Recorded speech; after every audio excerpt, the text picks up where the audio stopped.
There has been a lot of talk about the Black Flag remake the past couple months, and with that some worries about how exactly they're going to handle a game so beloved. This all got me thinking a lot about Assassin's Creed as a whole, and inspired me to revisit Black Flag for the first time in years. So I wanted to get into why exactly I adore this game and nearly everything about it, how it embodies Assassin's Creed so well, and just talk a little about the series, which means so much to so many people including myself, and is one that has been all over the place in terms of its quality, direction, writing, and mechanics. I played Brotherhood a little when it first came out, but I was like 9 or 10 at that point, and I'm not sure I even recognized that they were part of the same series. But I fell in love with Black Flag because of the pirate fantasy and how well it embodied this. I really loved everything about it, and it did have a certain cool factor to it that a 13-year-old boy just fell in love with and thought was the coolest thing in the world. And thankfully since then, I've come to appreciate the game for so much more that it offers other than the pirate fantasy, how well it works as an Assassin's Creed game, and how I think it's such a prime example of what this franchise can be when it's at its best. Because, most importantly, it tells a great story, which is one of the biggest things this series has lost its way in. Assassin's Creed used to tell good narratives, featuring engaging leads and how their life was impacted by this conflict between the Assassins and the Templars. Black Flag thrives in this writing and through its protagonist of Edward Kenway. The first couple sequences are used to introduce us to his character and kick off the plot of the game. Edward is a man who initially just wants a decent life. He wants so badly to prove Caroline's father wrong. He wants to make sure he can provide for the life she needs. Edward tells her how he can picture himself as a man of quality, and he defines that as someone with 1,000 doubloons spilling from their pockets like drops of rain. Aside from a line like this just clearly communicating Edward's mindset and outlook, I also just like the dialogue. And again, Assassin's Creed, writing stories in different time periods all around the world with different dialects and different ways of communicating. And when this story actually begins in 1715, and Edward is shipwrecked with assassin Duncan Walpole, this perspective of his is still clearly driving his actions. In those first few sequences, he's using every single possible opportunity to further his riches. He impersonates Duncan to try and retrieve whatever prize Governor Torres promised him in Havana. Edward's present at the Templar meeting to get any information possible about the observatory and the treasure it holds. And in doing all this, there's clearly not much of a moral objection. He lies, he steals, he straight up kills assassins in Havana to protect his false identity, all without a second thought. And he certainly doesn't care what the observatory is at this point, just how he can get paid with it. But importantly, he's also charismatic, he's engaging to watch. Matt Ryan gives a really good performance. He's an actor I've only seen elsewhere playing Constantine in about 1,000 different DC projects, but I feel like he doesn't get as much acclaim as the performances for people like Ezio and Bayek, but he's excellent and does such a good job bringing Edward to life. One of the first people Edward meets in the story is Stede Bonnet, who I like as a character because he pretty early shows this more charming and almost inspirational side to the character. Both the selfish and more endearing, charismatic parts of Edward are introduced pretty close to each other and help show him as extremely flawed, but also someone that you can get behind. We also meet the cast of Nassau like Edward Thatch, aka Blackbeard, Ben Hornigold, Charles Vane, Jack Rackham, James Kidd, and Anne Bonny, which questions yet another part of Edward's worldview, of why they're pirates, and what does the freedom that they desire mean and realistically look like. People like Hornigold affirming that Nassau exists to not be under the rule of a king, and pointing out the hypocrisy of Edward seeking treasure and financial gain to be high up in the system that they all claim to be against. Do you ever dream of the big score? A ship so full of gold and silver, you just split it and sail home. Sure, but it's only a dream. Every man hopes to find a dozen chests of gold with no owners. They're as rare as an honest king. And Blackbeard advising Edward to fly the Black Flag, which represents nothing but the natural freedoms of man. Already in this story, you can see the internal conflict in Edward building up in a great way, but he's still consistent and nearly every action he takes is still in search of wealth. Mary Read, who was introduced as James Kidd, also works well in introducing more of the Brotherhood assassin elements into this narrative along with Atabai, the mentor of the West Indies Brotherhood. Edward gives his pretty early and naive interpretation of the creed's maxim, stating pretty simply, everything is permitted means doing what he likes and acting how he pleases. Again, his character is consistent, with all these little moments informing how he sees things. Mary works well in the story as the one for Edward to aspire to be. She clearly sees something in him and knows his potential, despite getting irritated with his selfish outlook on life. Let's also talk about Adewale for a second. A pretty iconic part of this game is he's your quartermaster who's always there by your side and has your back.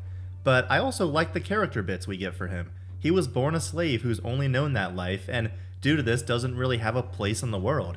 He stays on the Jackdaw with Edward because those are his people now, and it's a place to work together and put their efforts together in order to keep their community afloat. This also is why it's so fitting he'll eventually go on to join the Brotherhood and find a purpose and community in the Creed. I'd say one of the first big moments that gives Edward the slightest bit of pause is the confession of Lauren's Prince, and how Edward murders someone who had the same aspirations as him, with financial gain being his only goal. And a rift starts being formed between Edward and Adewale. As Edward continues on his search for the observatory, the seeds start being planted of Adewale being discouraged by Edward's search for wealth and power, as opposed to the well-being of the Jackdaw's crew. As these small moments occur, we also start to see the downfall of Nassau, when the new governor, Woodes Rogers, offers a pardon of leniency to the pirates. People like Hornigold start to fall to this side, because with all their time and effort they've put into Nassau, they haven't actually accomplished much. As he puts it, they've pissed away their chance at a real society. Nassau is nothing but a hub of idiocy and sickness. This puts him in conflict with Blackbeard, who truly does believe in Nassau and their freedom. He craves a place for pirates to thrive in their own collective madness together. More importantly, he cares about his fellow people of the Republic. He's repeatedly shown being dedicated to getting the medicine to help them, and overall Blackbeard to me is just a fascinating character. Obviously, in real life he's the most iconic pirate in history, and this game presents him as a good character. I love this idea of the pirate who puts on this act of violence and intimidation in order to try and subdue his opponents, as opposed to strictly violence itself. He works as the mentor, good-natured archetype figure for Edward, and I think most people know what his role in the story will ultimately be, especially as he tries to retire after Nassau's finished. He's killed in battle after saying one of the game's most iconic lines. In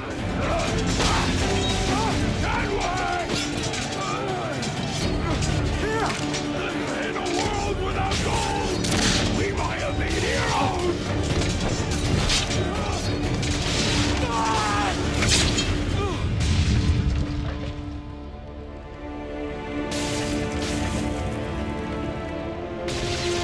This dialogue is great and encompasses some of the biggest ideas in the game, and certainly of Edward's arc, communicating that their desires and energy and heroism are being wasted on their hunt for material wealth. It's a warning to his friend to change his course. It works well because people like him and Edward have the conviction to make meaningful change in the world, yet Nassau as it was still couldn't survive due to these desires. And the people of it, like Charles Vane for example, who fall on the opposite end of the spectrum from Edward and Blackbeard. Vane also works well as a great contrast, showing another type of pirate who's fully selfish, violent, and hateful. His time marooned on the island with Edward after Rackham takes the Jackdaw is short in-game but still useful narratively. It shows Edward the exact type of person he could end up as, and just like Blackbeard's death, it gives him pause about where his current trajectory in life may lead him. All of these ideas keep getting pushed further and further as we approach the low point of the story. Hornigold is the perspective of a pirate who goes so far in the opposite direction of the pirate ideals, and he craves more order, more values, more discipline, which is what leads him to joining the Templars. And he points out how even by betraying the pirates and Nassau, he still views himself as better than Edward, as a real soldier, because he's acting on the set of beliefs he has. Unlike Edward, who once again has one singular drive in his life. Yet the origin of this motivation is reasonable. We've seen the flashbacks, and Edward's desire for more than just surviving off scraps is fair. Hornigold is another person in Edward's life to warn him that there is nothing but death waiting at his end.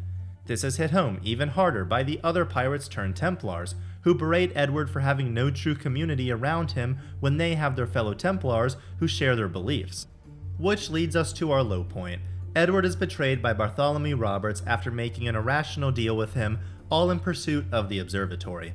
Adewale finally hits his breaking point as he and the Jackdaw abandon Edward, and he ends up in a Jamaican prison with Mary and Anne.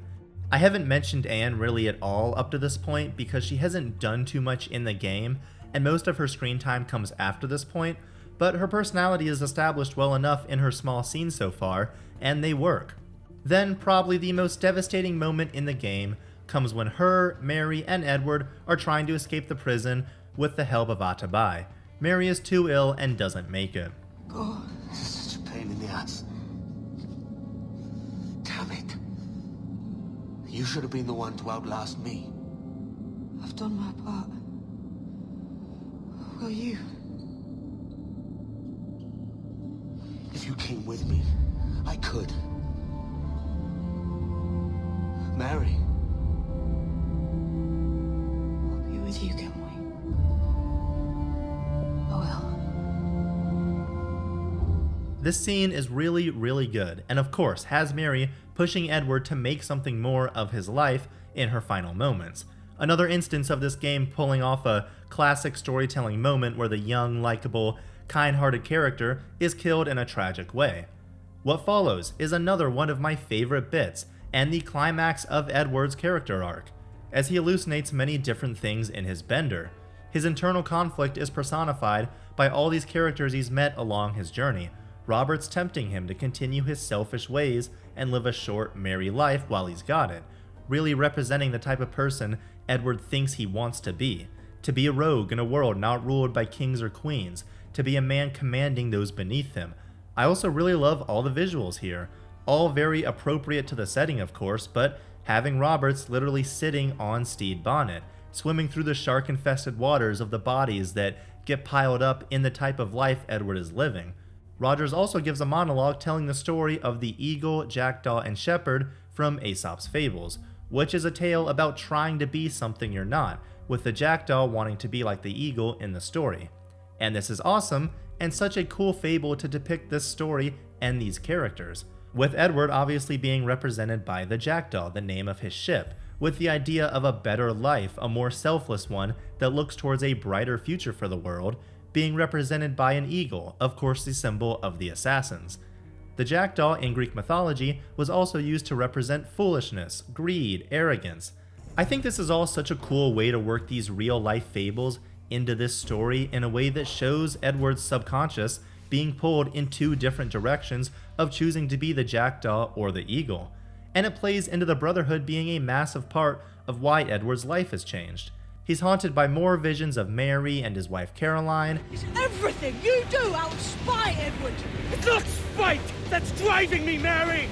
It's courage! Courage for what, man? There's no one left in your life to care. God damn you all! I can handle this! Rout! Always tearing down when you could be building things up, or building yourself up if nothing else. Just leave me be! Change course, Edward! Change your bloody course before it's too late! And finally, after all of this, all of the warnings he's received along the way, nearly everyone around him dying, their pirate republic being all but destroyed, after everything the game has been building up to, Edward decides to change his ways and find a more selfless purpose for his life.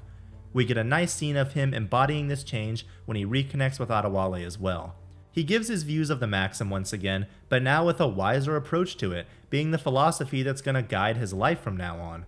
We also get some nice scenes solidifying this friendship between him and Anne, as the only ones left from Nassau, and finding comfort in each other.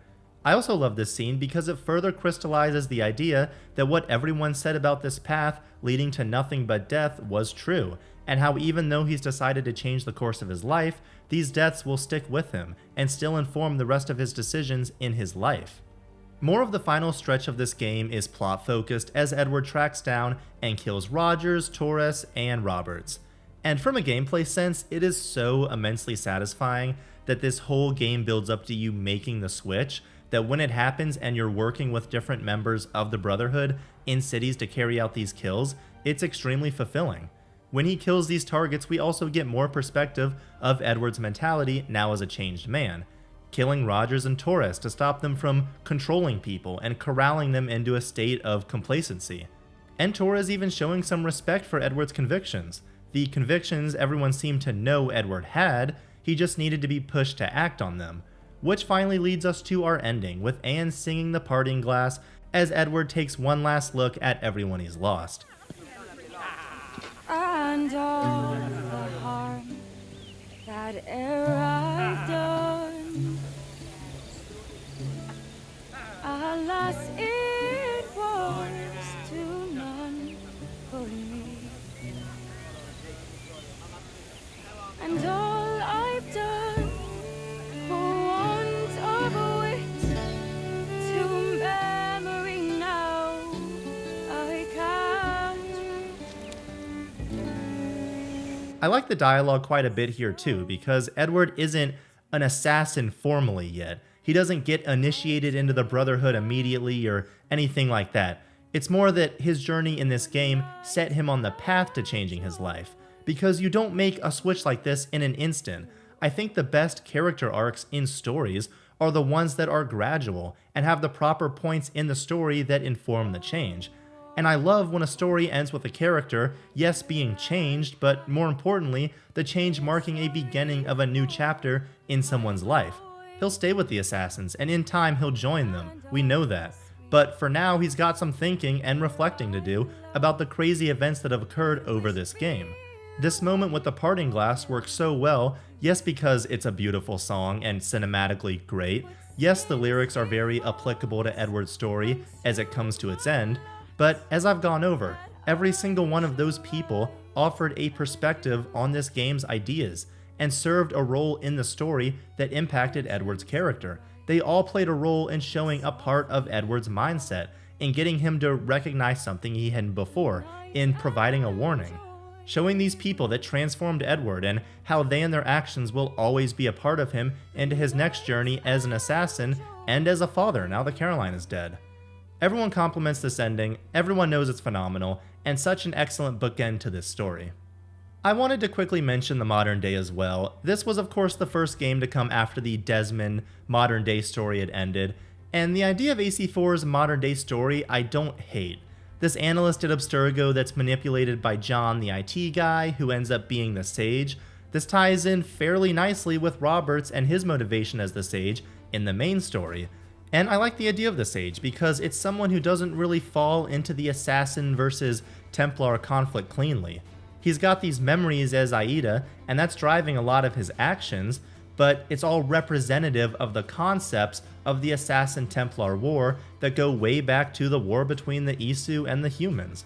John the IT guy in the present manipulates the analyst to try and use his body to put Juno in, and I think it's a decent way to continue this story. There's some intrigue about where things will go, and it's not this game's fault that this storyline just got completely ruined by them finishing it in a comic book or whatever they ended up doing. I think it would have also been a bit more compelling if the analyst was an actual character. I would have loved getting introduced to a new modern day protagonist here, as opposed to waiting all the way until Origins, and they didn't even have to be a character you kept playing as in the next game. I just think it would have been a little bit more interesting if you were actually playing as someone that spoke and had a personality and had character traits. I think that would have been a little bit more interesting than just the silent, bland thing we ended up getting. While I don't love this modern day story, it does a good enough job justifying the Animus action with the Sage connection. There are some interesting ideas, but the vast majority of people don't care because the actual gameplay of these sections is agonizing. Having to slowly walk first person around this office building just makes for such a slog when the writing behind it honestly could be worse. While I obviously love the story of Black Flag, the rest of the experience that makes it a game is quite good as well. The big one is naval combat that is really engaging. I guess some people still aren't the biggest fan, and that's fair enough, but in my view they figured out how to improve on AC3's system and create combat that is the perfect level of satisfying, challenging, and interesting. For me, it strikes the right balance between the difficulty of the combat mechanics and the immersion that goes along with it, and it's all heightened by great musical cues and sound design. Really, immersion is one of the biggest things that can be said, and sometimes it's hard to justify what that means. because everyone says, oh, how immersive on so many games. Ooh, 8K textures, it's like you're really there. This game makes you feel like Batman. It's an overused buzzword, but clearly this game struck a chord with that because everyone still talks about Black Flag. If you've played it, you've never forgotten what it feels like. It's still the best pirate game out there. When people mention Black Flag, what pops into your head is probably the bright blue ocean water with Adewale by your side as your crew sings along. Then you pull out your spyglass to track an upcoming ship as Edward yells out commands. The feeling of climbing the jackdaw and swinging over to air assassinate an enemy captain. It's unlike anything else. It's incredibly memorable and captures the quote-unquote pirate fantasy perfectly. The rest of the gameplay systems are solid as well. Parkour works well, and although still has some classic AC jank to it, I would still take that any day of the week over the new free running system. Combat is fun, and while I think it's generally just too easy and could use a bit more variety, it works. It's certainly not a flaw of the game for me, and the finishing animations are still extremely satisfying, I'd say 90% of the time, and still well made. That being said, combat I do think is one of the weaker parts of the gameplay system here. I like the open world visually, and it's varied with assassination contracts, hunting, lots to do, and yeah, of course, some classic Ubisoft open world bloat. Systems like the upgrade menu and buying new gear, improving your ship, everything else is just very simple, but it works. It doesn't need to be an incredibly complex layout. And there's still the AC elements, which is what's important, right? People were skeptical for the next AC game to be about pirates, and how could that possibly be Assassin's Creed with all this new stuff? But that's what's so great and interesting about this game. It still has social stealth, it still has a real parkour system, it still has stealth elements of eavesdropping on targets to get information. Granted, a few too many tailing missions, everyone knows that, but still. It retained all of these integral AC mechanics while adding on pirate gameplay that pairs perfectly with it. And it did all of that while telling a great story that uses the Brotherhood as an integral part of it. I mentioned earlier that this is a great example of what Assassin's Creed can be while changing the formula, and why exactly is this? I guess it comes down to what is Assassin's Creed? What is the series about? It's the story of this eternal war between the Assassins and the Templars, yeah, but the Brotherhood is a group with its own ideals and creed, same with the Templars, and how these ideas are embodied and explored throughout different settings in history. The Assassins are there to fight against tyranny and oppressive systems to promote freedom and free will. And what does that mean in the context of the many different parts of our world's history? In the Third Crusade, Altair going through a change to better understand the creed and reform the order more in line with what it should be, as opposed to the controlling principles of Al-Malhim. In the American Revolution, not even necessarily as a colonist fighting against the British Empire and taxation without representation, but as a native trying to ensure the freedom and safety of his people. In the Italian Renaissance, where Rome is oppressed by the noble Borgia family. And at the end of the Golden Age of piracy, where privateers decided to govern themselves with their own code and not be under the rule of any greater colonial powers. This is one of the things that makes Assassin's Creed so cool, and one of the reasons I love it. Obviously, real-life history is incredibly contentious to a lot of people, and I'm not here saying every AC game handles this perfectly from a historical context. This is historical fiction after all, and they are always going to focus on certain parts of history over others and ignore certain things that don't fit the story. But seeing what this conflict looked like in a time in history and the characters in it is one of the best things about this series. Black Flag is great for all the reasons we went over, but because it interweaves Edward's arc, the setting, and the philosophy of the Brotherhood into one coherent story. Having characters debate and ponder their role in the Brotherhood and what the maxim of the creed means to them are integral pieces of these games, and we've really lost that over the years. The storytelling in this series has for the most part taken a nosedive with the past few entries.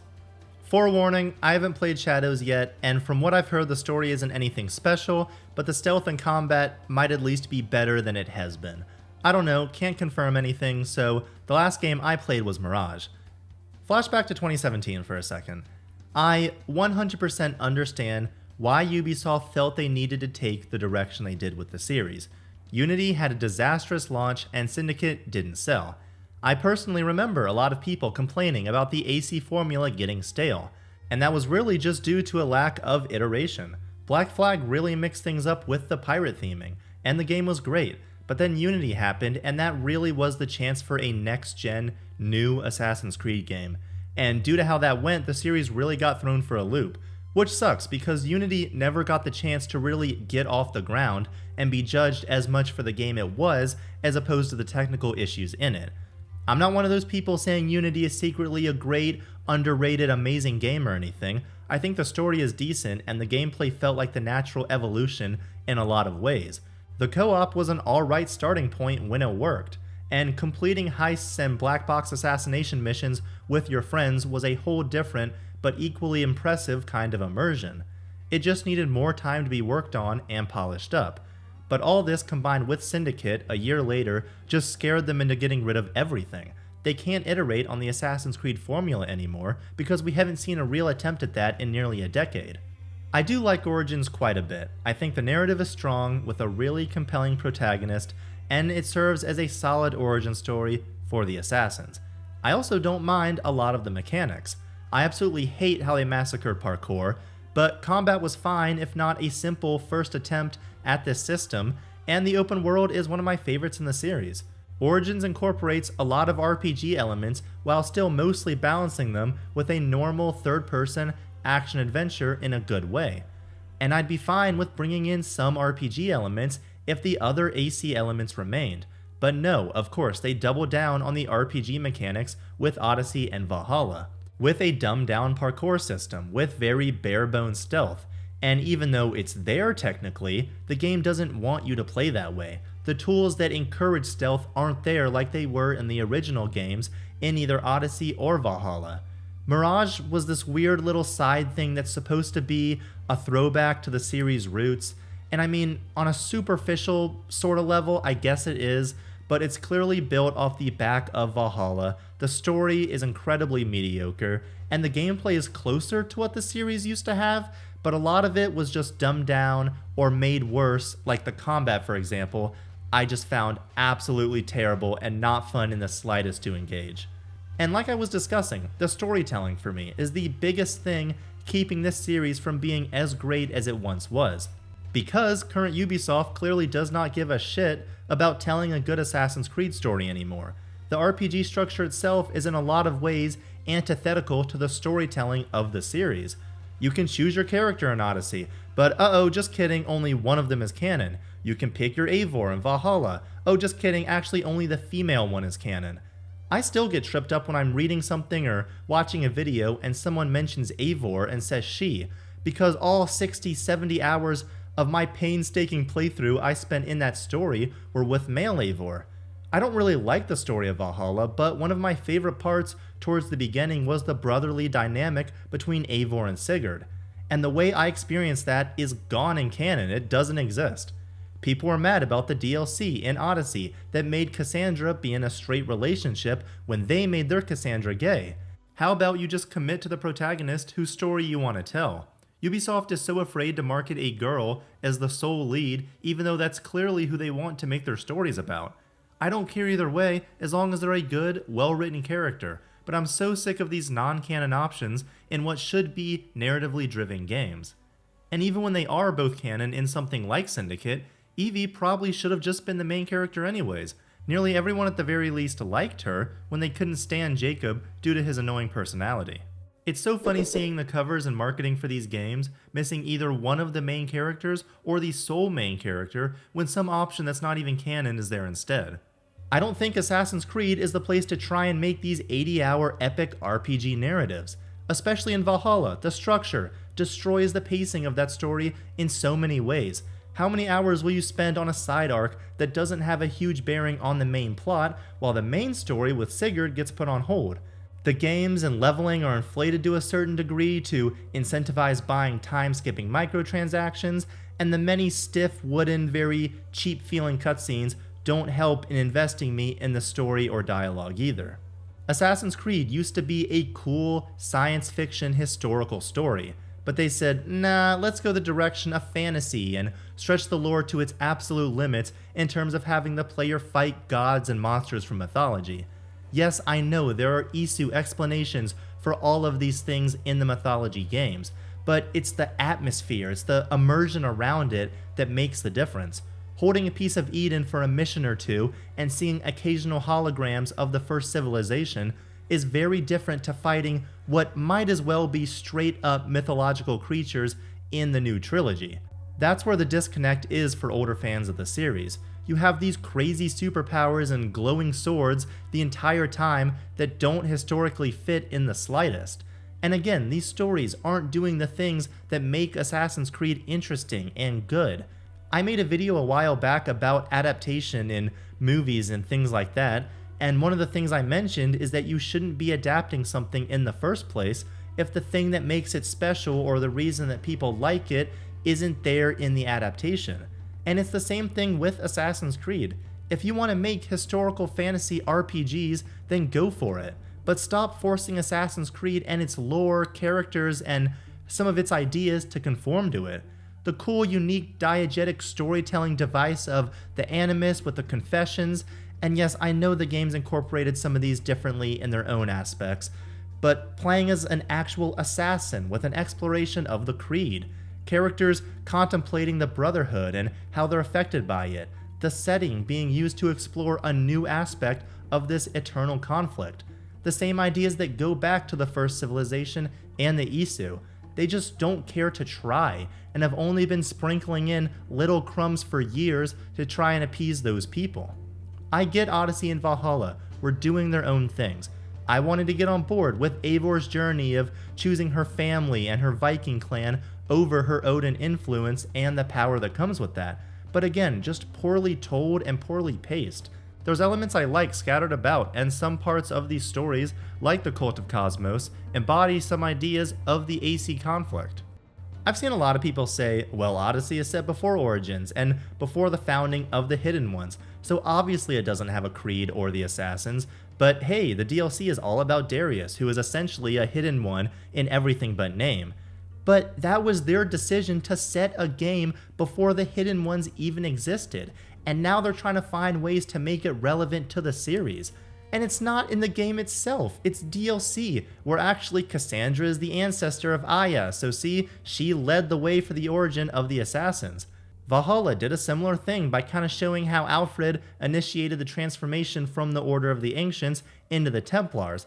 I think that was a bit more interesting than the stuff done in Odyssey, and again, there's some decent ideas in here to play with, but it all just feels very forced to me, and I don't think it's a hot take that the storytelling in this series has significantly reduced in quality compared to the original era. There's gotta be a compromise somewhere on what this series should be.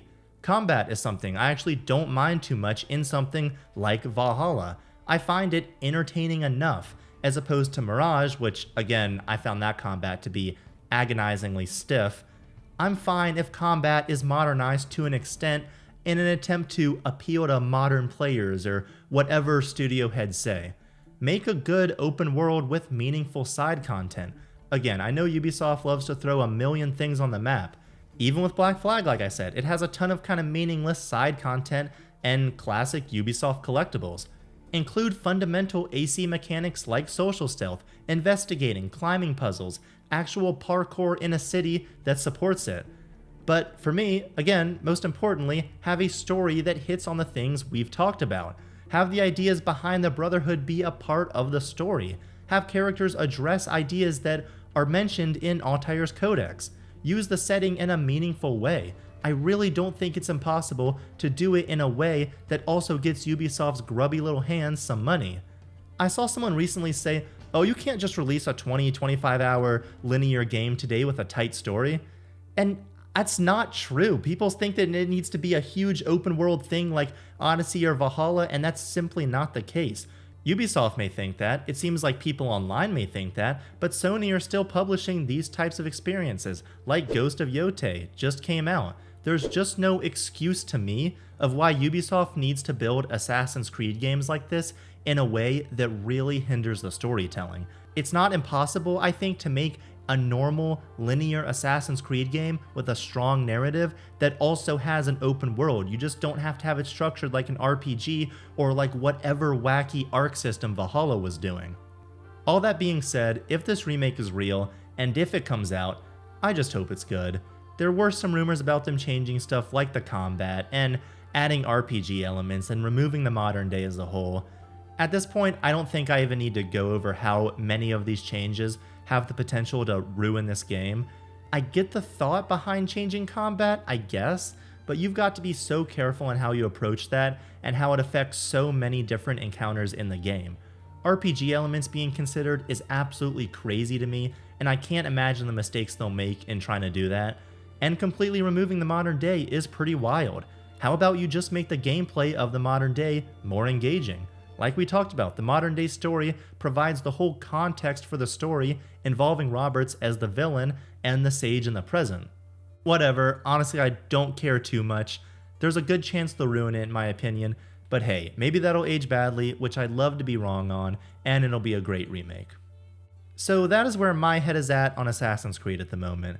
I might give Shadows a go at some point, based purely on curiosity or if I'm bored. It seems like maybe there are at least actual Templars in it from what I've seen online, I don't know. I mean, Valhalla had real assassins and that didn't end up making much of a difference, so we'll see. But replaying Black Flag really did make me remember why I love that game so much. It made me remember why I loved Assassin's Creed so much. Even after being around nearly 20 years old, there's still so much potential with this series, so many unexplored settings with characters and themes waiting to be dived into. Obviously these games haven't gone the direction that myself and many people would have liked them to, and I think our reasoning behind that is valid and explained and discussed in plenty of videos and Reddit threads out there. I'm not going to say the series will never be what I want it to be again, but realistically it won't, and at this point I've made my peace with that. It seems like they're planning to make a wide variety of games in the future, but with all the craziness at Ubisoft changing on the daily, who knows.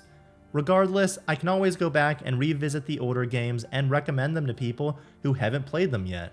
And who knows, maybe a really talented, passionate group will emerge at Ubisoft and sneak a really, really good story into one of these 20 games they have planned out, and it'll just take everyone by storm and I will be thrilled. Maybe it'll be like an Andor kind of situation at Disney. Anyways, that's all I've got. Let me know what you think of Black Flag and Assassin's Creed as a whole, the history, the future, what works, what doesn't, where'd they go wrong, and what do you like about the new games. I will see you all in the next one, and thank you all for watching.